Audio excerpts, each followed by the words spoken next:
Good morning, everybody. Lovely to see you all again, and I'm glad to say the sun's shining this morning rather than yesterday. We've got a huge number of people registered for today's meeting. At the last count, it was 96, so that's one of our highest registration numbers. We've got a packed agenda for you as always. I've got a short video I'm going to show you in a moment that we created just to celebrate the first year of the network, really. And then we've got a presentation from Innovate UK about the Clean Maritime competition that was run with the DFT. We have got a presentation for you talking about the Solent MIG, Maritime Innovation Gateway. And then Stu is going to talk to us about Maritime UK Solent, what we did in London International Shipping Week and so on. As ever, please do ask questions in the chat or put your hand up at the end of each of the presentations to ask your questions. But we do very much want it to be interactive, as always. So it's wonderful to see you. Oh my goodness, 55 in the meeting already by 9:07. That's a record. So I'm going to share my screen because I've got a video to show you. So I hope you enjoy this. It's only a few minutes long.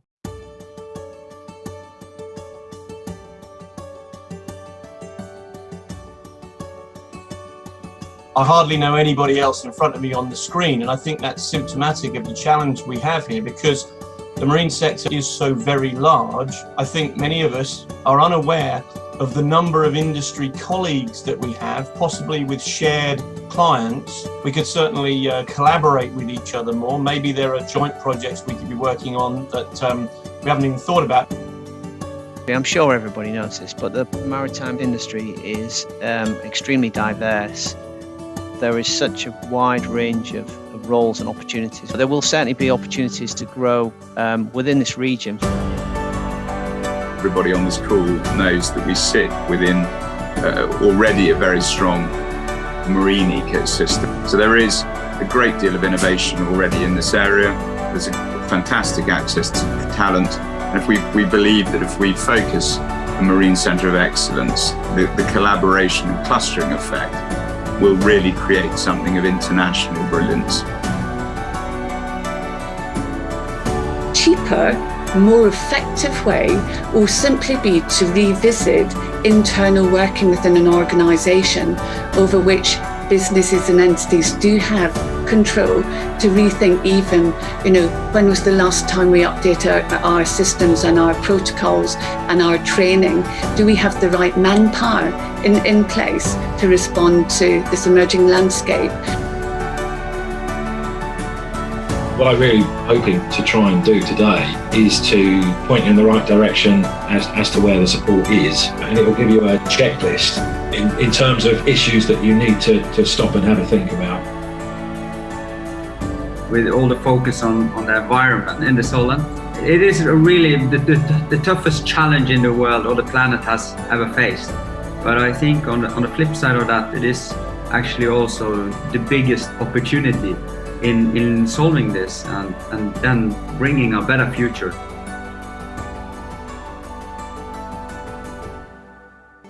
We get involved mostly with the cruise industry, and that's on board refits, revitalisation, and it's very much about preserving the conservation of the ship, as well as wearing a different hat, which is understanding the remedial and upgrade works to the ship to make it fit for modern SOLAS IMO requirements. We're looking at smart systems on board, things working with digital, and to look at how that passenger experience can overall be improved.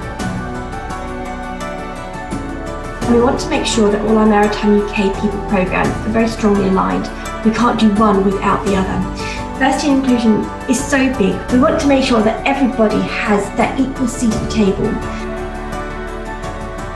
The New Forest, the UK's smallest national park. We have 43 miles of coastline.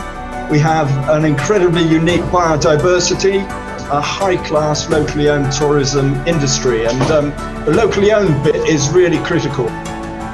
So there's been a lot of talk this morning about collaboration between skills providers and employers, and this is really a very good example of that. It's further education and higher education working together to tackle a problem around spearheading the delivery of technical education in STEM subjects. If if we're all singing off the same hymn sheet, we should be okay. You know, we are an international gateway. We have phenomenal maritime assets, second to none anywhere in the world, in my view. And to have a sort of key policy intervention that addresses the socioeconomic challenges that we have in the area and is just perfect. When the budget was announced, that last bit, it was a bit of a sort of, you know, fist pump in the air moment.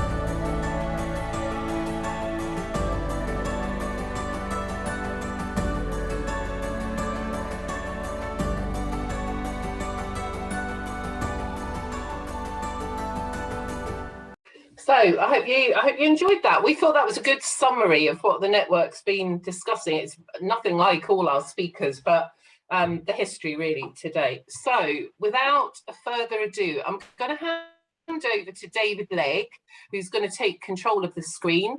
And David and Neale are going to talk to us about Innovate UK and the recent competition. David, over to you. Thank you.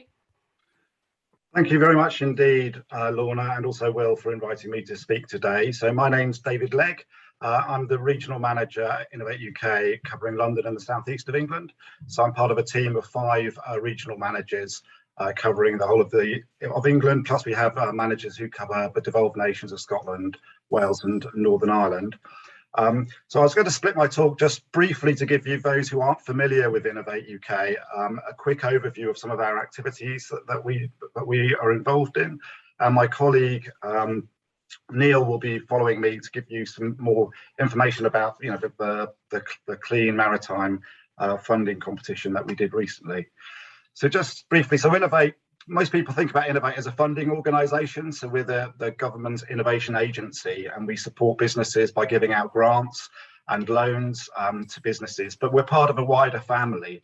So we have what's called Innovate Edge, which provides wraparound support. It's not always about the funding. It's often about being able to connect to other businesses, partners or investors. And Innovate Edge is available for anyone to access and have support, either mentoring support or giving advice about where you can connect with international partners or local partners. We also have the KTN, which is the Knowledge Transfer Network, which works very much with the research base, universities trying to get great ideas out from the research technology organisations, commercialised into businesses. And then finally, we have the Catapult network, which is a national network with facilities that any business can have access to. And there's a hub down at Portsmouth on the satellite applications Catapult that has experts to support you in those sort of technologies that are very help to enable, obviously, the maritime sector. So that's just a very brief overview about Innovate UK. We're part of the larger UKRI, so we're working with research councils which do much earlier stage research, but Innovate's focused on the business side of how we can commercialise and support the commercialisation of ideas into products and services. I'm within the strategy part of the organisation, and we're looking at how we can evolve and develop our programmes going forward. And part of this has been to get an understanding. The government's very keen on understanding about clusters and how it can support cluster activity with getting businesses to collaborate together.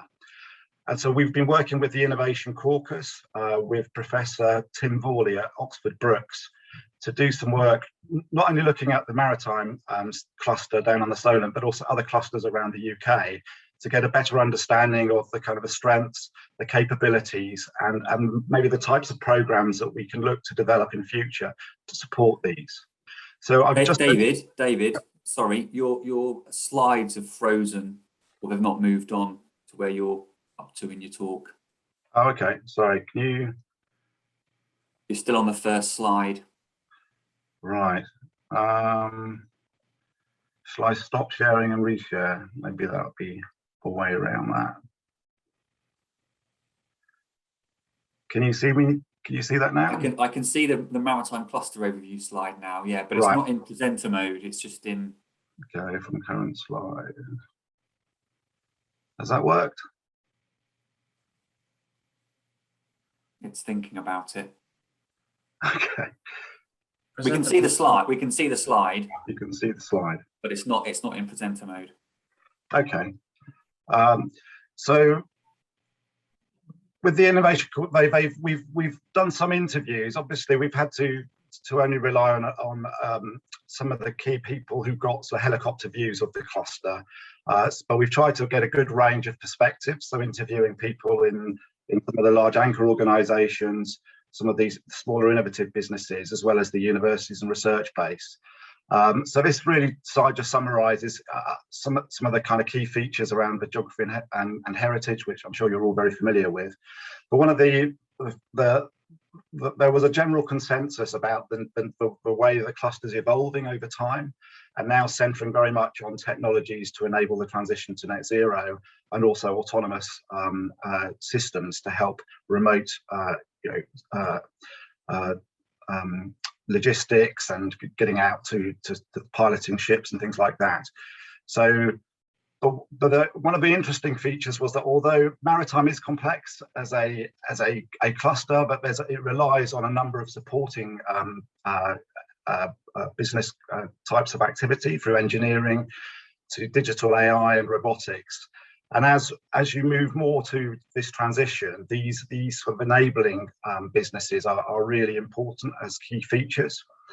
So can you see the next slide? So the core assets. So they were looking at the research base, and that was summarised incredibly well in the video that we've just been watching, about how there is real strengths in the ecosystem, but there's the Navy and the defence. Can you click on the next slide, please?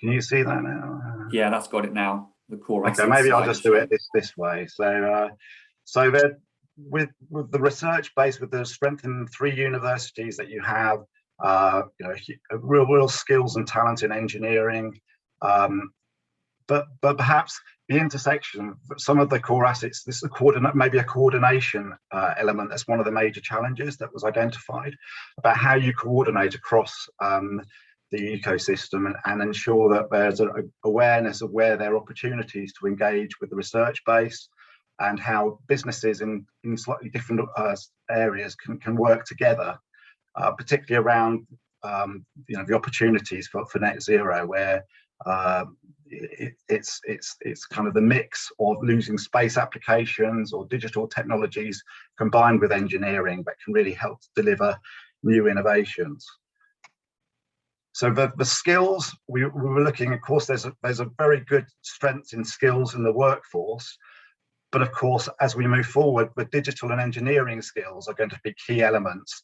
And there's a great demand for these sorts of skills, not just in the maritime, but also in other areas such as automotive and in aerospace. So there perhaps some thinking about the pipeline of talent and how you can ensure that you get the right training and talent coming in. UKRI has a fast-track visa application process, so we can help in terms of bringing in talent from abroad. And of course, we're seeing that very much in the news at the moment with the lorries and trucks and the challenges around getting the right people with the right skills to deliver things. So there's potentially a focus around the skills element and how that can be used to support the cluster as it evolves and matures. And then we also looked at the knowledge exchange, so how dynamic is the knowledge exchange? And it was from the interviews, there was a feeling that perhaps it wasn't as well integrated, that the networks were in some respects weak, partly because of the different maritime sector focus. If you're looking at the leisure craft versus the container ships or the logistics, they're different components. And the intersection around this, there are opportunities where they could be perhaps stronger networks and transfer of learning. So that was an area where there may be some more opportunities to kind of to develop that. And then we were looking around some of the leadership, and it's really great that you have Maritime UK Solent now, and also the Innovation Gateway, because these having a clear and strategic leadership around driving forward these opportunities to encourage people to come together. And I think, passing now across to my colleague Neale, I mean, the funding that we're doing on the Clean Maritime competition gives an example of how we can use the funding to bring partners together and to develop these ideas. So I'd just like to say thank you very much, and I'll pass across now to Neale. And apologies about my slides not being easily shareable.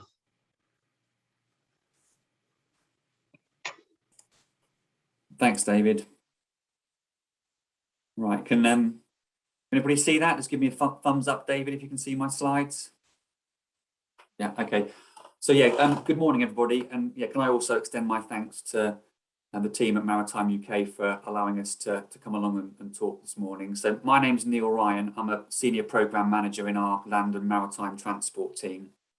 So that's one of the sector teams that actually is involved in and leads on the delivery of our innovation funding activities.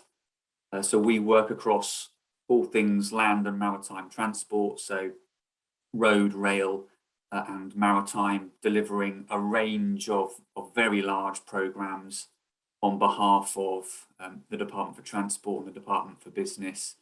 That's mostly focused on decarbonisation, net zero activity. Certainly in automotive, we've been working on that sort of journey for over 10 years now.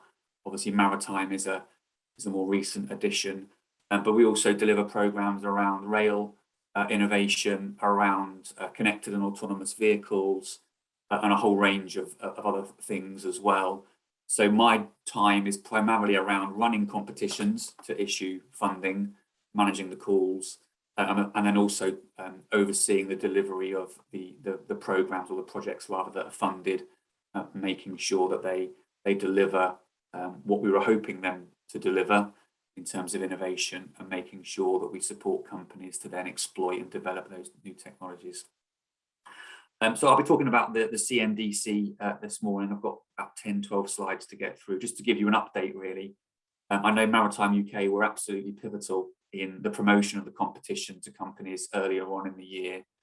So I'm kind of hoping that some of this isn't new news to you, but I can certainly give you an update as to where we're up to now and what might come next.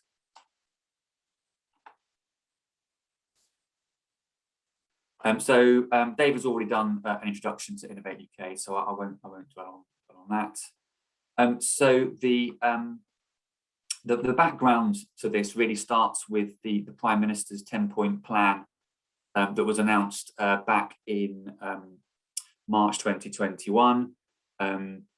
And within that 10-point plan, the Clean Maritime Demonstration Competition was one of the specific activities that was kind of flagged in that paper, alongside some stuff with aerospace and the wider energy system. So really, the publication of this 10-point plan was the kind of the starting gun for the Clean Maritime Demonstration Competition. And ever since that point, we've been working with DFT and other colleagues to actually implement the programme, run the competition, and to get the projects up and running. So I'll come on to talk about how we design the competition on the next slide. So for those of you that were involved in perhaps the competition briefing or some of the early events we did around kind of engaging with the industry about what this competition actually is. So like I say, funded by the Department for Transport, this competition is all around supporting innovative clean maritime projects. We divided the competition into two strands. There was Strand 1, which aimed at feasibility study projects. So this was really about laying the foundations for future projects. So feasibility carried out in a 7-month period to build the foundations for a larger project, potentially funded by government through a different mechanism, or potentially funded by industry yourselves, but as a way of kind of overcoming some initial barriers, undertaking a feasibility into the technical or economic concept that was being proposed, and allowing you then to build foundations, hopefully, for future projects. And then Strand 2, again, we allocated £10 million for that of our £20 million budget. And that was aimed at projects that were a slightly higher readiness level and could actually design, develop and test novel clean maritime or smart shipping technologies. So the Strand 2 projects are actually kind of physical demonstration projects of varying shapes and sizes, that can be delivered within a fairly tight time scale as well. So the idea was really Strand 1 was about building momentum for the future, and Strand 2 was about supporting projects that were to use a phrase, kind of shovel ready, and companies or research organisations actually could implement the project within the timescales that we've been working to. So I'm assuming that Maritime UK will circulate my slides after this morning. So if you follow the 2 links at the bottom of this slide, that will take you back to the competition page. And if you're not familiar with Innovate UK funding, that's actually a good link to look at, because for future competitions, that gives you a flavour of what it actually looks like when we run the competitions, what sort of information we publish about the competition, how it works, the questions that we ask as part of the application process. That's all within those 2 links at the bottom there. Okay, so I've touched on this or some of this already. So the Clean Maritime Demonstration Competition was all around supporting technologies identified in the Clean Maritime Plan. So it's kind of like an implementation program for elements of the Clean Maritime Plan. So all around reduction of greenhouse gas emissions by the maritime sector, as set out in the Clean Maritime Plan. We supported a range of technologies, both on vessel and shoreside, and smart shipping technologies such as autonomy and wind power were also within scope of the competition. And again, if you look back at the links that we published around the competition, that's all there in greater detail. But essentially, it was around supporting the realisation of the ambitions within the Clean Maritime Plan. So when we ran the competition, we were looking for innovation projects focused on low and zero emission technologies actually on vessels, and we were quite clear that vessels of all shapes and sizes were in scope, both kind of domestic, international, leisure and freight. We were looking at port and shoreside solutions and smart shipping technologies. And we were very keen to see a mixture of projects from across these areas come forward, and that's indeed what we ended up with. So kind of technology agnostic. So we were looking at everything from batteries to hydrogen to ammonia to methanol in terms of the propulsion technologies, and likewise sort of similarly technology agnostic on the shoreside solutions. It was up to the projects themselves to propose what was relevant and suitable for their particular business needs or use cases. Okay, so that's kind of a bit of the background. So as hopefully many of you saw, we ran the competition sort of March, April time. We then spent some time assessing the bids. The winners were informed at the end of July. And have been busily starting their projects kind of behind the scenes. But we actually had publicly announced the winners as part of London International Shipping Week, and a couple of weeks ago now, at a DIT hosted event on HMS Albion in the Thames. We had 3 government ministers join us at that event, and generated quite a lot of really positive media coverage and social media activity and all the rest of it, which was very good for us as a kind of delivery team to finally reach that milestone. So with the funding from DFT, we've supported 55 projects across the UK. 39 of those are the Strand 1 feasibility studies, and 16 of those are the Strand 2 kind of demonstration or mini demonstration projects.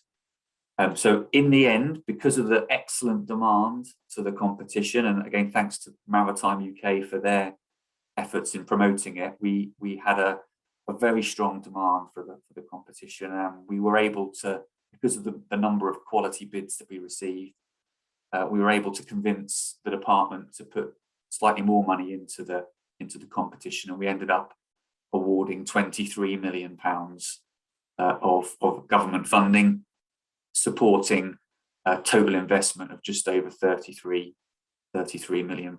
So we were really pleased with the overall kind of outcome of the competition, and I've kind of pasted in some of the social media activity that was generated on the day, and there's been loads more since. So yeah, I mean this slide kind of continues that point in terms of the social media activity that we generated, some of the headlines that we generated, and again that was all down to the excellent response that we had to the competition, the breadth of projects that we've supported through the competition, and that's a really positive thing for us going into the all-important spending review in the autumn, which kind of sets up what potential future budgets there might be for clean maritime activity.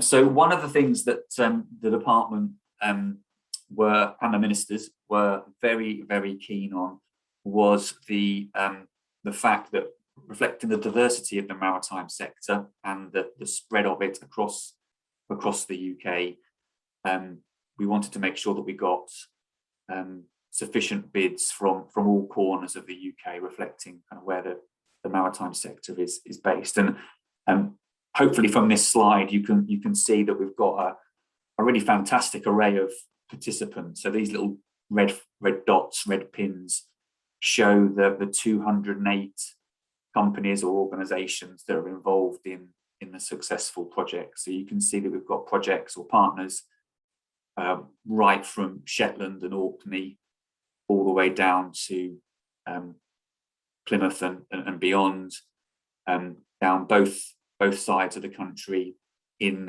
Northern Ireland around Belfast, and as you can obviously tell from the cluster around Southampton and Portsmouth, we've got a really strong representation from your part of the world as well, which is great to see.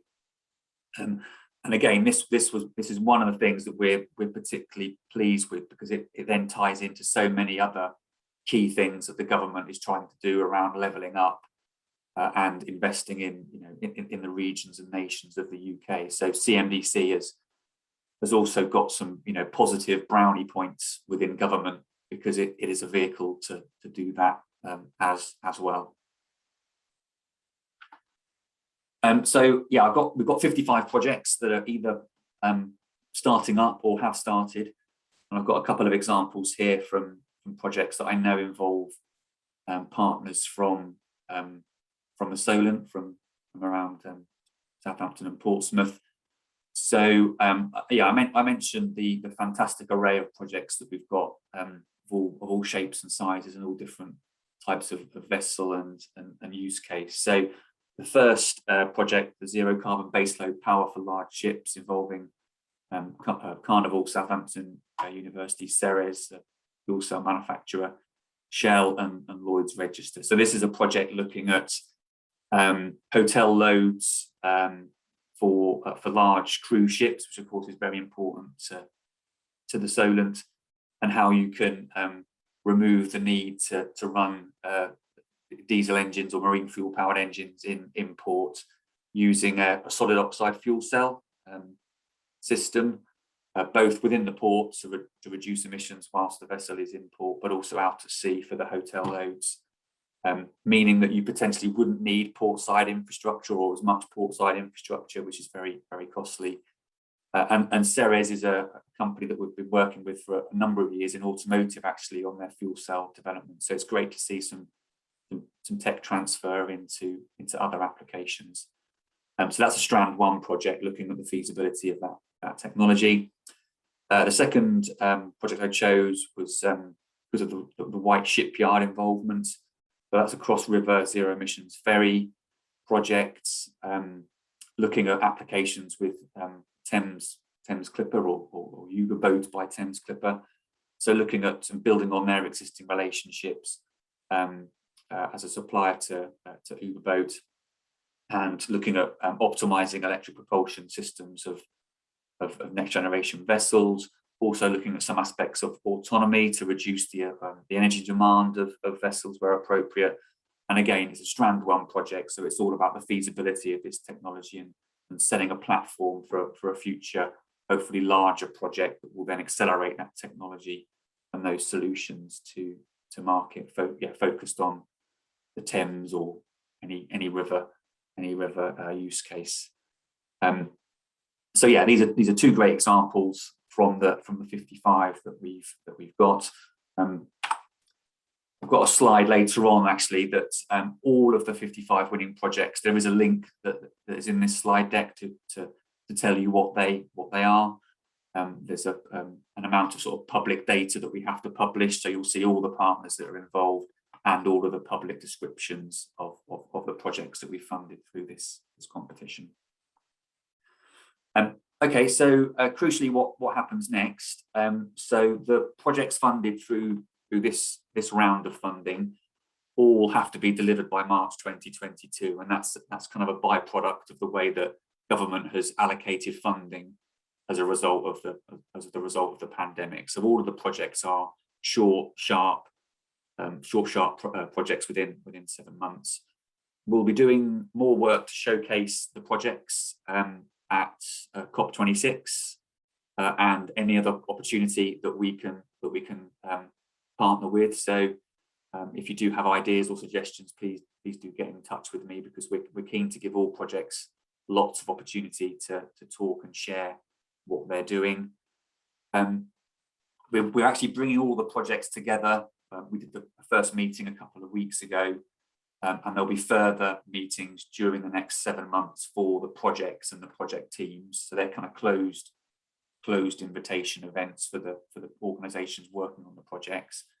But then when they're all finished, next kind of spring, next April, May time, we're again looking at what our options are to do a much larger showcase to tell other stakeholders across the industry what the projects have been doing and what they've found. So that's something to watch out for, please, next spring, because we want to disseminate the findings as widely as possible. We're, along with everybody else in government, gearing up for this major milestone called the spending review. I think the announcement by the Chancellor is at the end of October.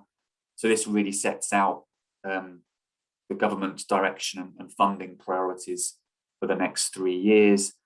There's been lots of work from Maritime UK, from DFT officials around shaping what an ambitious bid for maritime innovation funding is, and there's a bid going in as part of the spending review process. So I'm not able to say much more on it at that point. I don't know much more at this point, but yeah, watch this space for possibly in and around the announcements at the end of October, but hopefully shortly after it will become clear what funding envelope Maritime has going forward.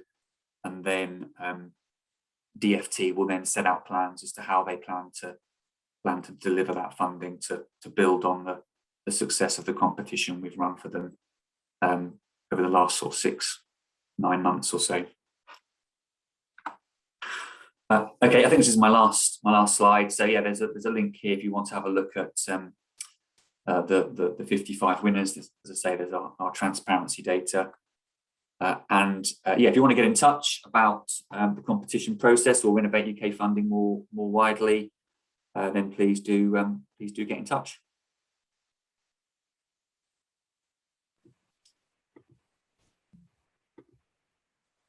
That's super. Thank you both, to Dave and to Neale, for that information-packed presentation. I don't see anyone with their hands up yet, but has anyone got a question that they want to ask either of our two speakers about the competition? I think what we'd like to do is to perhaps showcase the progress of those competition winners over the next few months and get them to come and talk to us and explain what they're doing. But if there's no more questions at the moment, if you can think of other ones. Damon, you've got your hand up, I can see. Good morning. Yes, hello. I put it in the chat.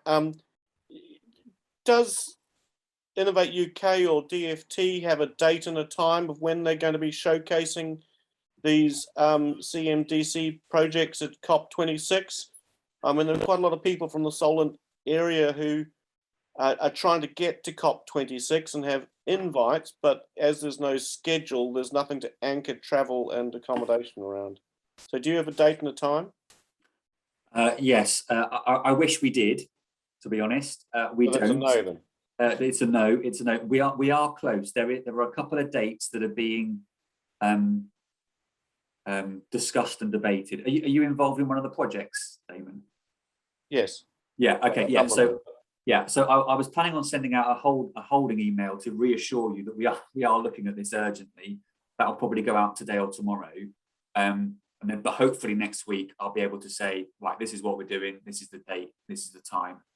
It has COP26 is a rather large operation, and we're a tiny bit of it. So it's been challenging to pin stuff down. But yeah, hopefully next week we'll have a date, a time, and a clear plan as to what we're doing for the CMDC projects.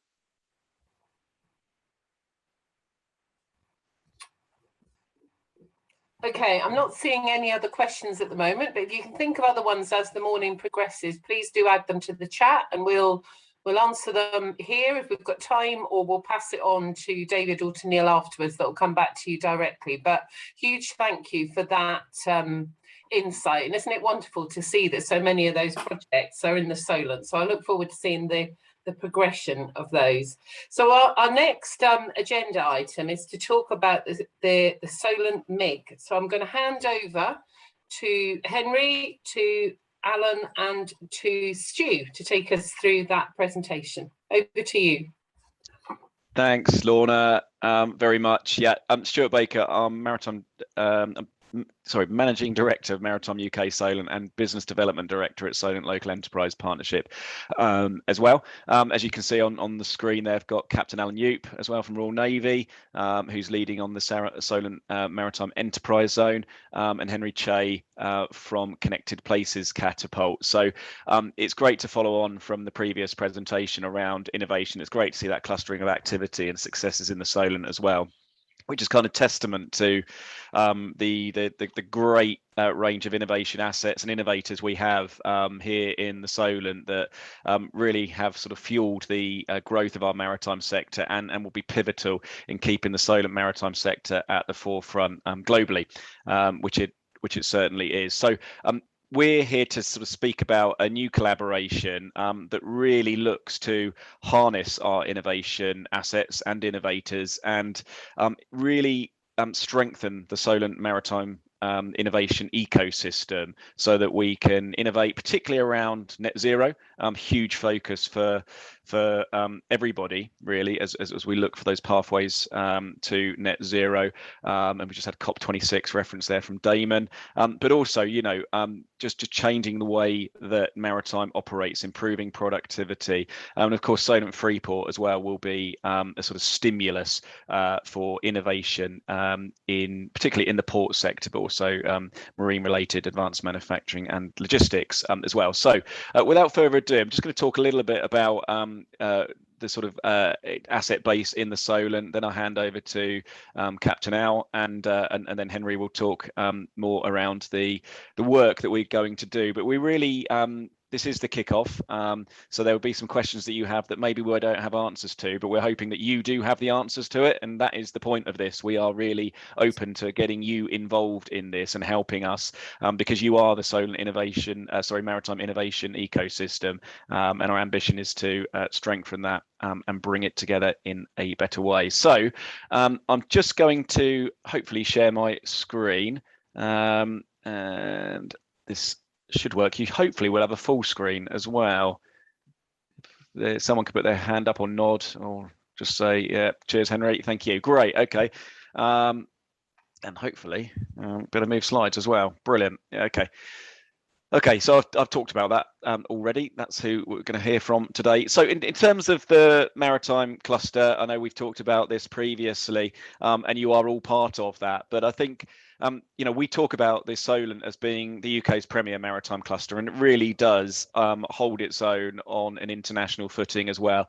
It has expertise and sort of globally leading expertise in a whole range of areas, and we've kind of listed some of those there. We have outstanding ports as well, particularly with regard to the size and scale of Southampton and the geographic position in the markets that it can reach. That is pivotal for UK PLC. Portsmouth itself also provides sort of more connections to mainland Europe than any other UK port. And of course, we have Solent Gateways as well as a growing port on the sort of western banks of Southampton Water. So our geographic position for those ports is so close, and the closest deep water ports to that critical sort of Shanghai to Rotterdam sea superhighway. That means that we really are the UK's gateway.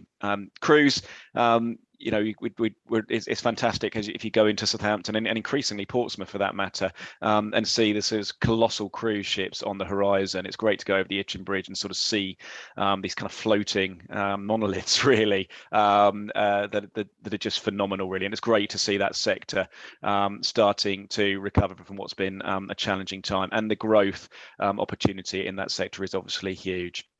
Leisure marine. Probably what the Solent as a waterway is most renowned for. It is the global home of ocean racing, and events such as Cowes Week, Southampton International Boat Show are obviously testament to that. And particularly around the home of the Royal Navy in Portsmouth Naval Base, we have a significant maritime defence cluster that really does fuel innovation, and obviously base port to the two colossal aircraft carriers as well, and all the technology that is on board those ships as well is developed in the Solent. Training, see in the top right there, one of the sort of world leading facilities we have in terms of simulation. I'm sure a number of you have had the sort of good fortune to go and stand in those areas and sort of see them in action. And whilst they don't move, it really feels as though they are moving.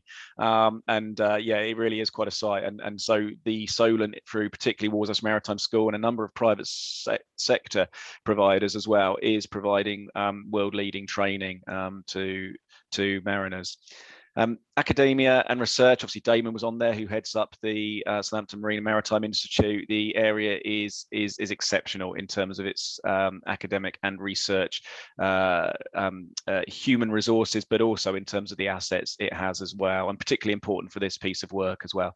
And of course, let's not forget heritage and tourism. This is tourism. I mean, we can see the victory there, obviously the cruise sector, but this is the foundation of the sector, particularly heritage. We have significant heritage. You go to Portsmouth historic shipyard, obviously Buckler's Hard in the New Forest, and obviously the sort of tragic story of the Titanic as well. It is in our DNA.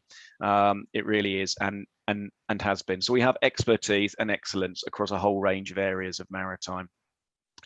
And this really fuels a significantly powerful maritime economy. The Solent economy is around, or at least pre-COVID was around £31 billion, and the maritime sector contributes about 20%, just under 20% of that. So it's significant. It is our significant sector, and you can see some sort of headlines there in terms of the contribution of the sector to the area. We'll be updating those figures later. I'll mention a little bit about that when I talk around Maritime UK Solent later on. And then my final slide, as I said, this really is a hotbed for innovation, and I'll have listed things on here, and I could have gone on and on and on, but in the interest of time, I haven't. So I've just sort of listed some of the sort of key innovation assets and businesses that we are fortunate to have here in the Solent, and of course regulatory bodies such as Maritime and Coast Guard Agency, and professional services such as Lloyd's Register, which I don't think I've put on there as well. As I said, I could have gone on, and the idea behind this Solent Maritime Innovation Gateway is to bring all this together, and I'll pass on to Al first, and then Henry, who will follow, who will tell you in a bit more detail about our plans in this regard. Al. Thank you, Stuart. For those who don't know me, Captain Alan Yoop, Royal Navy. And what I'd like to do is give you a quick introduction to the Solent Maritime Enterprise Zone, to position why we are involved in the Solent Maritime Innovation Gateway. So to start with, established by the Royal Navy as part of the Royal Navy's contribution to prosperity and growth. And it's all predicated around a consortium activity. Royal Navy as a headquarters, or headquartering the Solent MES activity with secondees in support. and linking in with government, industry, SMEs and academia, all driving towards the vision of a centre of excellence for maritime research, innovation, education, skills and training. And I'll give you a couple of examples of that and that activity in a moment. Next slide, please, Stuart. So on a slide, what is it all about? Our statement really, inspire the future maritime generation. Inspire being an acronym. If you see it to 12 o'clock, IN for innovation technology, working clockwise, skills, prosperity, infrastructure, research and enterprise approach, all spell out the inspired. We have a mantra of connect, collaborate, deliver. We are all focused on action and delivering value to the region and beyond. We are collaborating to deliver a national and regional maritime agenda, and we work cross-sector and cross-region, which the following diagram will show. Next one, please, Stuart. As you can see, we're not limited to the region alone. The Royal Navy clearly has a national and international influence, and therefore we use that to maximise our engagement. We have over 200 organisations involved. Our key focus clearly is the Solent and the South Coast. However, we do engage nationally to amplify the work we're trying to achieve. And as I mentioned, the Connect, Collaborate, Deliver, we connect places, organisations, regions and concepts in order to collaborate and then to deliver the effect we are looking for. We identify challenges and then look for those solutions. So again, I can't emphasize enough, it's all about action orientated activity. So in terms of examples, in terms of skills, we are fully engaged in the future skills. So for example, we are working with several companies in the region, particularly Seabot XR, who are chairing a trailblazer, looking at operator maintainer within the autonomous uncrewed vessel area. And we're driving that forward. And we're hoping to have the Institute for Apprenticeships to agree on a draft proposal in the next month or so that the trailblazer can deliver a framework of which we can then start delivering against. Recruitment and retention, we've set up an apprenticeship clearing process for the region with Jodie Fair, who's the apprenticeship hub lead based in Southampton. And what that's all about is where there's surplus applicants for apprenticeship positions, particularly in the large primes, then we transfer those individuals to the hub to be replaced with the aim of increasing recruitment and retaining skills and talent within the region. The other big issue we've been dealing with is shipbuilding. So I've been on the National Shipbuilding Strategy writing team looking at the skills agenda. We proposed the National Skills Academy for Maritime with a focus on shipbuilding. This time round, it wasn't funded by Treasury. So what we're looking at now is developing a case study across the region, looking at aluminium boat building. And that will kick off later in October to prove the need for a National Skills Academy for Maritime as we drive that forward. Then, of course, we've been working with the Solent LEP and other organisations and universities and colleges developing the Institute of Technology. But what we're looking at as well from the Solent Mayor's perspective and the national reach is how we interact with other Institute of Technologies across the nation to add that value to the skills agenda for the maritime space. Next slide, please. Okay, so a bit more close to home in terms of the topic, innovation. So the Solent Mayor's, some of you may have attended, has established a connected and autonomous maritime theme. We work cross-sector and cross-region, and particularly what we will be looking for is working very close with the space sector and the defence sector to obviously underpin the maritime innovation work that we'll be talking about shortly.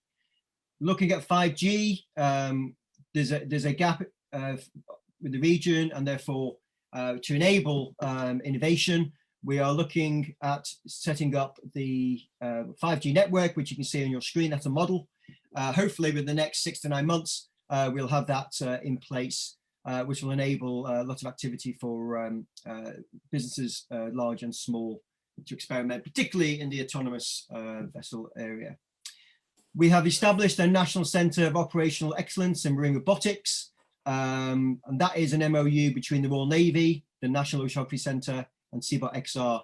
What it's looking at is, again, future skills and delivering those apprenticeships and short courses within that remote operations area, but most importantly, providing facilities for innovation and testing and trialling of equipment, both on the south coast, but also up north in Scotland, utilising the NOC facilities. And we'll be advertising and launching that formally in November. Defence Battle Lab for Information is now being stood up, is being stood up in Portland. Again, available to the SMEs within the region for those who wish to work very closely with Defence. And again, as part of this Solent Maritime Innovation Gateway, we'll be working hard with the defence sector to advertise opportunities for SMEs within the region and cross-region. So in terms of the Solent Maritime Innovation Gateway, the reason why that came about is, of course, and Henry will talk about it in a moment, but with the development of free ports, with the work being undertaken by multiple maritime clusters, universities, et al., getting our arms around the innovation landscape, extremely difficult. No one really understands what it looks and feels like, and therefore there was a need for an initiative. We came across the Connected Places Catapult through their Freeports playbook, agenda, and the Hubs of Innovation papers and booklets they've developed. And we brought them around the table with the Solent LEP and the Maritime UK Solent, and we came up with this conclusion that we needed something to get our arms around the innovation in order to amplify region both nationally and internationally. So what does it look like? Next slide, please.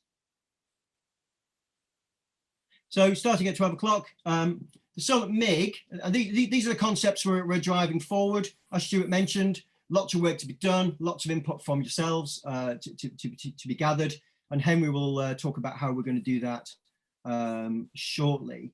But certainly the Solent MIG will act as a catalyst for transforming the maritime marine cluster approach to maritime innovation, technology, research and skills, map the Solent innovation landscape through extensive networks to optimize the region's hotbed of innovation, provide a collaboration and coherent system to enable an enterprise approach to innovation, identify the future skills requirements from emerging technologies, deliver a hub and spoke approach utilizing existing innovation hubs, provide a one-stop shop for customers, collaborators and innovators, have an accessible ecosystem for investors to find new opportunities, for challenge holders to connect with solution providers, and for innovators to access industry challenges and their potential future customers. To strengthen cross-regional and cross-sector engagement, including defence and space. And finally, to underpin the Solent's position as a global leader in maritime innovation. So they're the concepts, that's the journey which we've been through so far. And to deliver that, I'll now pass over to Henry.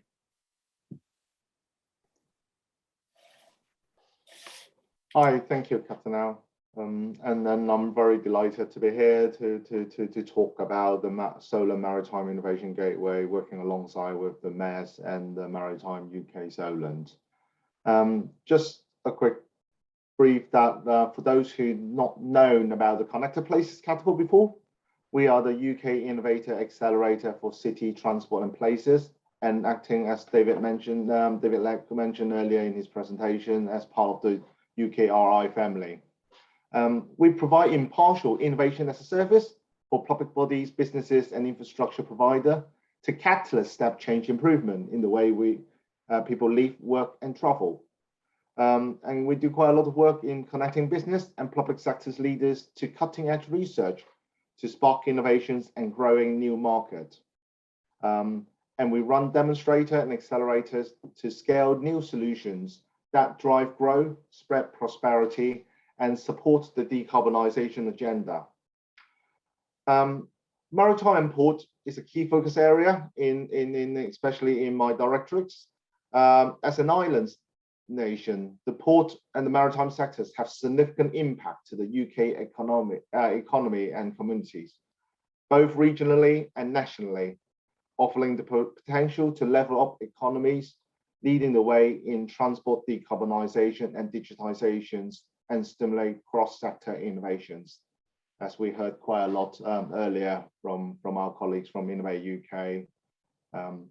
Through our initiative to support the sector, building on the Maritime 2050 from the government in 2019, last year, we have been working together with Department of Transport and across the industry sectors across nationally, with participation of well over 150 stakeholders, highlighting the relevant feature of UK Future Port, where we took a whole value chain challenge-led approach in establishing the UK visions for Port of the Future, which is published in our website.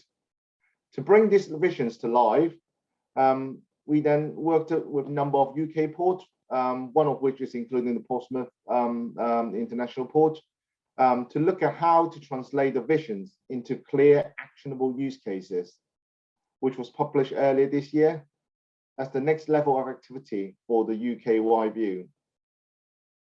As Captain Al mentioned as well, we worked with the free port around the UK and recently publishing our free port playbook to maximize innovation's potential.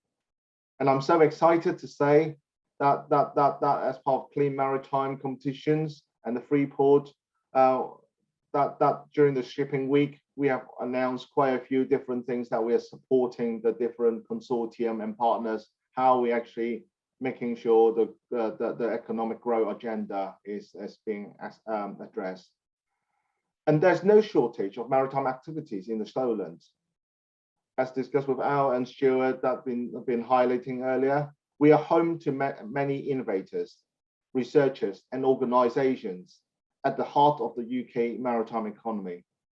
And to scale up and strengthen what we have already, we need coordinations and integrations across the ecosystems and providing the path of least resistance for buyers, investors, and other stakeholders to access this vibrant community. As we heard earlier for the speech, there's lots of things been going on, but there's still question for investor of how do I invest, innovator, how do we promote our ideas, and also how we collaborate further with other people. So as we heard already, the Solent Maritime Innovation Gateway is our opportunities to make clear to vast potential of Solent regionally and nationally and internationally. And we are hoping to provide one-stop shop to a vibrant world-leading ecosystems and connecting collaborator, investor, innovator, research, government, agencies, and existing initiatives. Next slide. And to connect each other, linking up our regional capability as a joint force, supporting the industry to be easier in assessing funding and collaboration opportunities, identifying investment opportunities and share amongst the group like yourself here, attract potential future customer, and share missions through calls to actions and facilitate event and matchmaking. What we're going to do is to build this to ensure success of the Solent Maritime Innovation Gateway. We will be working with you and the wider stakeholders to understand our landscape better in the next couple of months, building on ongoing initiative and regional strengths. We will articulate our strengths and challenges, including green and digital, linking this to our landscape to build the innovation ecosystem map for the Solent. We will be working together, create market opportunity based on our collective strength. We will not go alone and will leverage our leadership positions in the UK maritime ecosystems and bring others with us. This gateway enables us to connect and interact with international stakeholders, coordinate our wealth of activities. In turn, the Solent Maritime Innovation Gateway will provide a clear, impactful next step that will build on existing initiative, as mentioned earlier by Stuart and Captain Allen.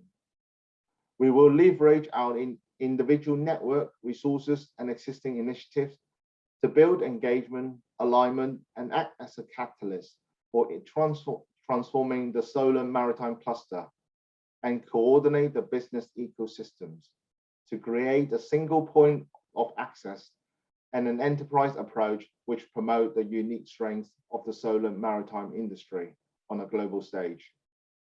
And we invite you to come along with us for this journey. I'll pass it on back to Stuart.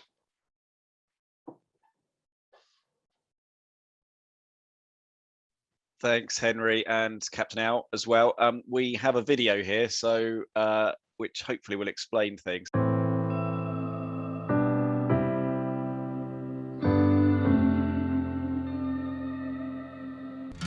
The Solent has always been the beating heart of the world's marine and maritime sector. The region has a rich maritime heritage set in an outstanding natural environment. It is home to world-class research assets and a global leader in maritime innovation.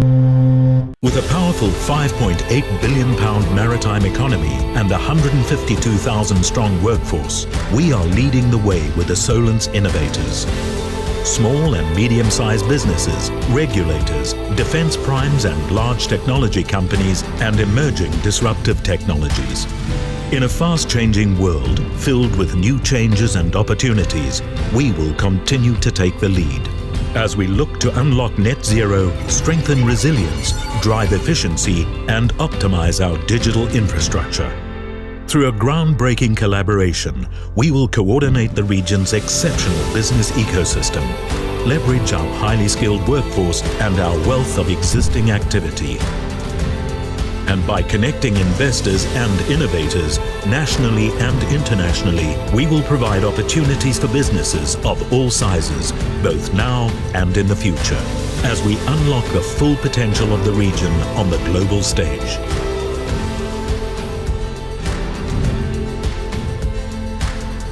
Solent Maritime Innovation Gateway.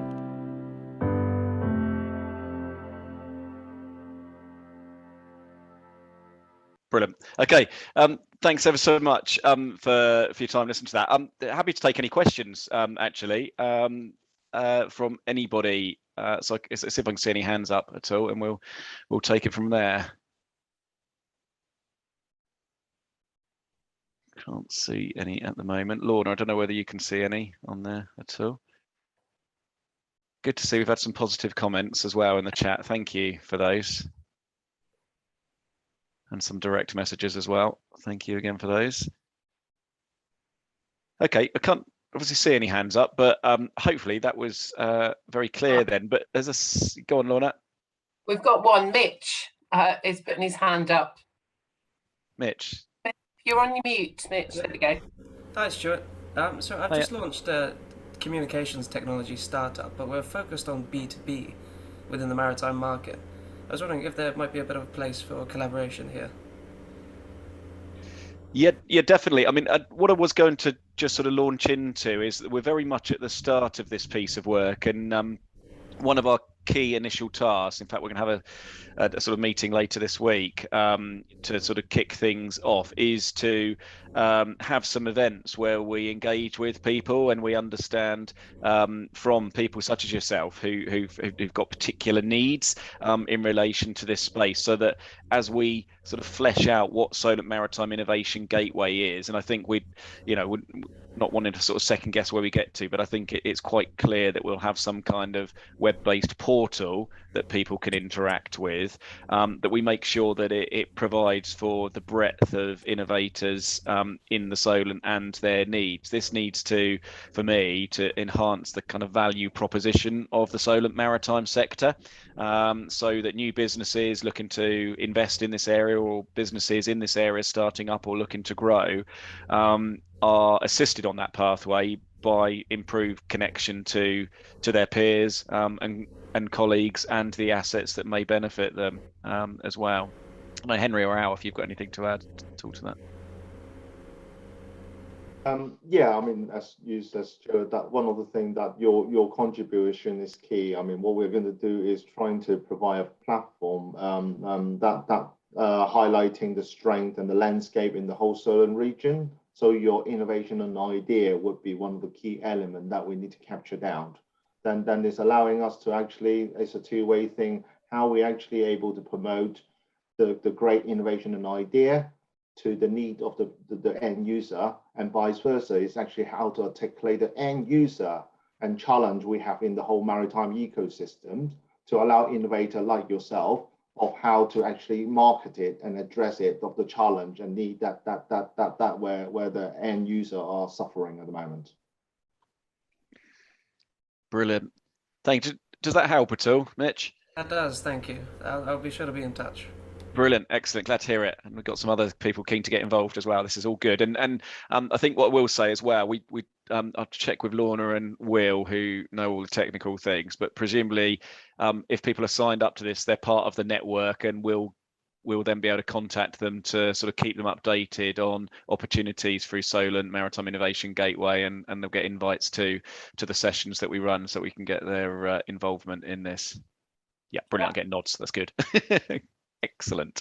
And of course, we've got the Maritime Enterprise Zone network as well, and obviously Henry's Connected Places network as well to leverage off. So good. Any more questions at all, Lorna? I couldn't see the last one. There's a couple in the chat, Stu. Okay. So we've got. Do you want to help? Yeah, cheers. Sheridan's asking if there's likely to be events or a roadshow to discuss this further along the way, which I knew you were going to nod at, but we don't have the details. We don't have the details yet. And then there's another question here. When do you think the National Skills Academy for Shipbuilding case study will be published? I don't know if we know the answer to that one. Second one, I'll let Al go to. Just in the first one, yes, there will be events and sessions. And as I said, we kind of got through the launch of this at London International Shipping Week, which is amazingly a couple of weeks ago now. And we are meeting, I think, tomorrow, guys, aren't we, to sort of workshop this out, and we'll have a pathway. So please watch this space. We'll use the Solent. Maritime UK Solent newsletter as well to keep people informed, but I suspect we'll have some specific comms activity around this aspect as well, where we will detail the kind of roadmap for getting people involved. But it's great to see there's so much enthusiasm for it already, which is really heartening. So thank you for that. Al, over to you. Yeah, so the shipbuilding case study will be focused initially on aluminium boat builders, because that's a challenge that has been raised, and therefore we are working with other employers and providers to get around the table, and we're expecting that to happen hopefully by end of October.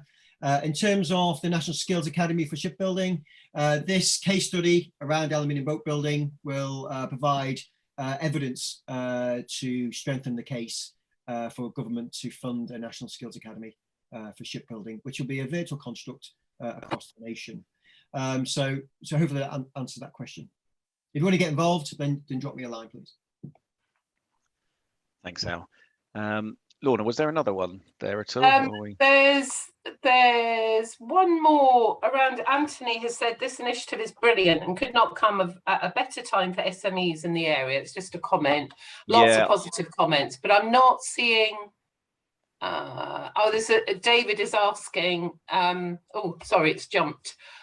We're a small, medium-sized architectural practice. So I wonder what opportunities there might be. I think you've answered that already with the previous statement that we'll work on the route map, and we'll come out to partners and invite them to get involved as this progresses. Is that the right answer, Stu? That's absolutely perfect. Yeah, no, that's fine. We're keen to hear from the breadth of the sector, and even those businesses that aren't they don't obviously see themselves as maritime, because as we know, with regard to innovation, it crosses sectors, doesn't it? So what is an innovation in one area can definitely assist in another area, and it's kind of through an ecosystem and through having lots of minds working together, there may be someone who thinks, crikey, that's a good idea in there. That will do an amazing job in this particular area, or solve this problem that I've got. And that's the beauty of it, isn't it, really? And that's what we want. If you've got that ecosystem, got those connections, then the greater is the chance of that happening. And it could be the new great idea, couldn't it? That's what we're hoping for. And then we get value here in the Solent.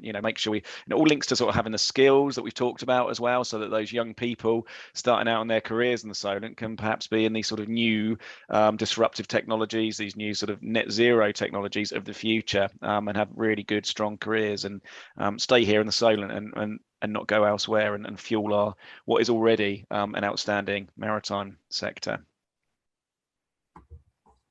There's just one more comment actually, and that's from Leslie from Brockenhurst, saying really keen to see how their future marine engineers, cadets and boat builders from the college can be brought into this. So it's great to see that. As ever, I'm not surprised, but I'm happy anyway to see this vocal collaboration coming forward. But that's what we expect from you all. So brilliant. No, that is brilliant. I don't see any more questions. Stu, actually, the screen is still yours, because you were going to talk about. No, I didn't mean you were sharing. I mean, good. Right. It's your bit. There's nothing not to see on my screen, but just just in case. That woke everybody up. Oh, it woke me up. You were going to talk to us a little bit about Maritime UK Solent at London International Shipping Week, and just give us a bit of an update there. So back over to you, really, if that's Brilliant. okay. Yeah, and that's actually what was on my screen, my notes for that, just in case anybody doesn't believe me, it genuinely was. Okay, so Maritime UK Solent, and thank you ever so much for being part of what is Maritime UK Solent over the past sort of 18 months, and for me, dipping into and out of these sessions, and the work that Lorna and Will on the call here have done to sort of bring you all together, and the comments we've had from you around the value of this network, what has been a really challenging time for businesses, and also just in terms of our connectivity and socializing with each other as well. I think it's been really good to sort of get the sector together as much as we can. We obviously do hope to get to face-to-face meetings, and I think where we'll get to is probably some kind of hybrid element as well, because recognizing the working patterns have changed, and I'm sure we all benefit at times from joining things or dipping into things when we have other meetings and other sessions to go to as well. So I suspect we'll end up as a hybrid model with face-to-face and this. But in terms of Maritime UK Solent, it really is quite an exciting time for us. We have recently incorporated Maritime UK Solent, so it's a limited company. It's wholly owned by Solent Local Enterprise Partnership. So the LEP has as its one of its strategic priorities the growth of the maritime sector. As I said earlier in the Solent MIG session, the sector is our outstanding sector in the Solent, and government expects LEPs to focus in on what is their particular sectors of strength, and we are so fortunate because of the work that you're doing in your businesses and in your institutions, that the Solent is outstanding globally. So it's right that we focus on that, and the LEP have decided to back that by establishing this specific vehicle, Maritime UK Solent, as an industry-led body to drive that maritime sector forward and provide that voice. Now, one of the specific benefits of Maritime UK Solent is that we're part of the Maritime UK national family. So Maritime UK is the umbrella organisation for all of the maritime institutions across the UK. My chief executive, Anne-Marie, at the LEP and chair of Maritime UK Solent, is a board member and a director of Maritime UK nationally as well, and certainly leads some of the work that they're doing. So Maritime UK Solent has that direct link through to the National Council, which itself has that direct link with government as well, which is really, really beneficial in terms of getting specific opportunities and challenges addressed in the centre, which is key. We, in terms of the LEP, one of our board members, Graham Barneson, who's Chief Financial Officer at Red Funnel, is our maritime lead. So he is a director on the board of Maritime UK Solent, as am I. I'll be managing director, and we're looking now to develop the wider non-executive board of Maritime UK Solent. So we're reflective of the breadth of the maritime sector in the Solent. We'll be able to talk a bit more about that, of course, when we do have those director appointments in place over the coming month or so. We will have a dedicated website shortly. Will has done a tremendous amount of work on that, and it is an exceptional website as well. And I know he's extremely frustrated that it's not live already, because it's good to go, but we've just got a few things that we want to iron out on there first. And we see that as being really a vehicle for you to network virtually, to provide you with support and guidance and links as well, and to keep updated with the work that we're doing, and to showcase the exceptional work that's going on in your own businesses and institutions in the Solent. We really want it to be that kind of window to the world of what the Solent maritime sector is. I'm absolutely clear that the Solent maritime cluster is the UK's leading maritime cluster by a country mile. I think other areas do better at promoting themselves with a fraction of the assets and businesses and innovators that we have. So we need to up our game there, and through Maritime UK Solent and entities such as Solent Maritime Enterprise Zone and Solent Maritime Innovation Gateway, we will be doing that. And I know, certainly from some of the work that we did at London International Shipping Week, I know other areas look at the Solent with envy because of the talent that we do have in this area. And that kind of launches me onto London International Shipping Week. We timed that with the sort of announcement of the incorporation of Maritime UK Solent. We had a strong presence there. We were involved. We launched Maritime Innovation Gateway on the Monday. HQS Wellington, that's well attended, went well, and we were involved in Coastal Powerhouse Day, which was Maritime UK nationally led, which convened a range of maritime clusters from across the UK, so not just England but the devolved nations as well. My chief exec Anne-Marie was on a panel with the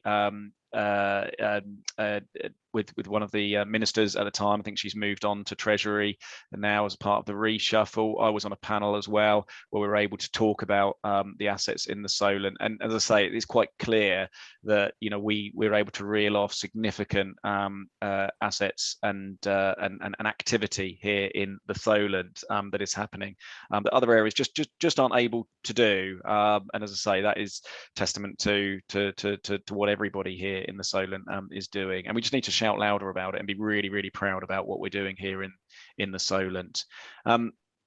We published our economic recovery plan earlier in the year. That's available on the LEP website. We'll obviously migrate that to the Maritime UK Solent website once that's up and running. And once we get the board in place, we'll be looking to develop a business plan for the first year.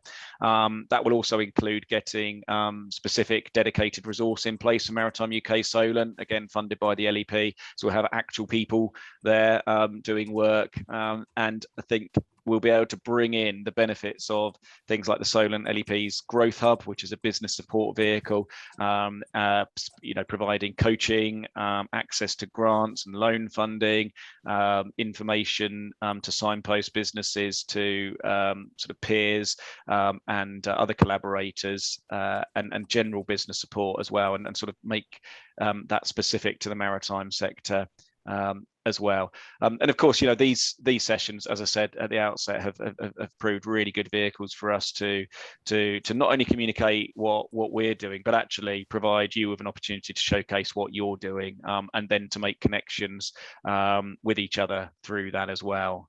So that's an update.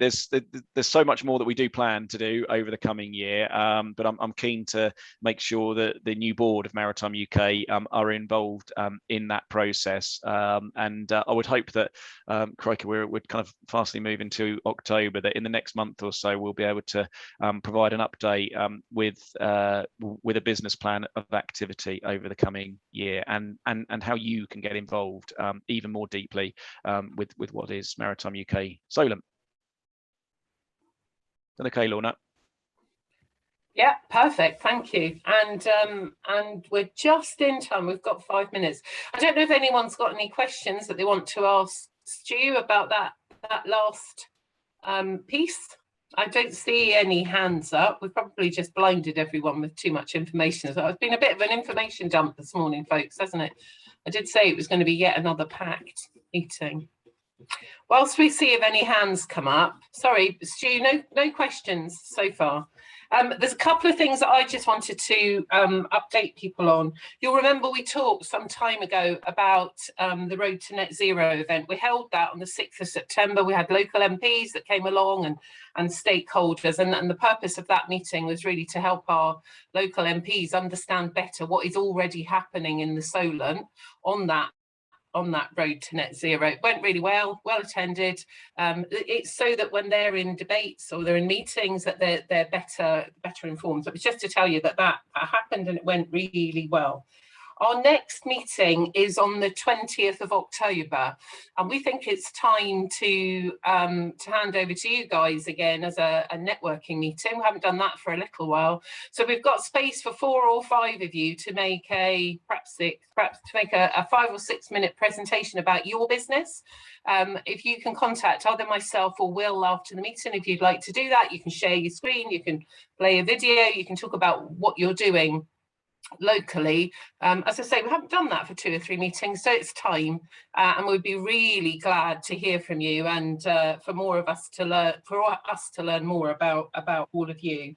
And then finally, I've been given the opportunity to host a live maritime question time like panel as part of the Southampton University 3-week careers festival in October. I only have space for 4 or 5 employers, and I'm really keen that we have wide's not the right word, that we have a good spread of panelists across the sector. So I'm looking for business services and shore-based maritime business to be represented. We're really interested to have someone there that can talk about boat building or shipbuilding. I need the ports to be represented. I'd like leisure to be represented, and so on. I have had a couple of volunteers already, but if that's something you would like to do, most of their careers activity in their festival is going to be virtual. So I have said we'll do it face to face, and we'll have a in a room panel for students in order that maritime sticks out on the agenda or the scheme of activities and really gets noticed by the students.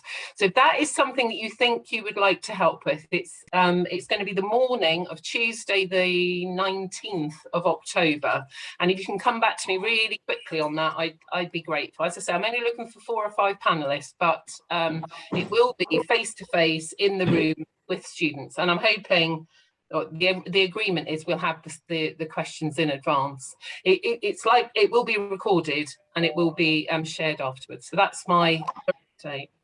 Any other final questions or comments from anybody else before we bring the meeting to a close? We've had a huge number of attendees today. I hope you found that really useful. It's been packed. We look forward to seeing you on the 20th of October. And if any of you would like 5 or 6 minutes on the agenda to talk about your organisation, I'd be grateful to hear from you sooner rather than later. If I can just thank Neale and David for your first presentation, Alan and Henry and Stu for the second, and Stu for your third. That's been fantastic, and great to talk to you all again. And we'll see you in October. Bye for now. Thanks, Lana. Bye.